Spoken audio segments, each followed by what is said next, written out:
জয় জয় কৃষ্ণচন্দ্র দৈবকী নন্দন, ভক্তিভাবে বন্দি আমি ও দুটি চরণ। জন্মাষ্টমী ব্রত কথা করিতে রচনা, হৃদয়ে উদিত হয় এ সত বাসনা।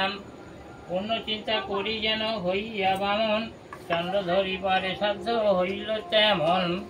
কিন্তু তবু মনে পড়ে তিনি দয়াময়, করিলে তাহার কাজ কৃপা তার হয়।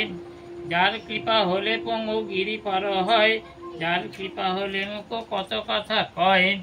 সেই কৃষ্ণচন্দ্র আমি করিয়া প্রণাম, জন্মাষ্টমী ব্রত কথা পত্রে লিখিলাম। প্রার্থনা মনোবাসনা পূর্ণ যেন হয়, অন্তিমেতে পাই যেন চরণের আশ্রয়। জন্মাষ্টমী ব্রত কথা করিতে শ্রবণ, বশিষ্ঠ মুনি পদ করিয়া বন্দন। একদা দিলীপ রাজা কন মুনি প্রতি, শ্রীকৃষ্ণের জন্ম কথা শুনিতে সম্প্রতি।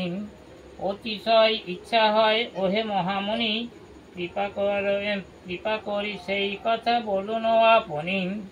ভাদ্র মাসে কৃষ্ণপক্ষে অষ্টমী তিথিতে, কিবা হেতু জনার্দন জন্মেন ধরাতে।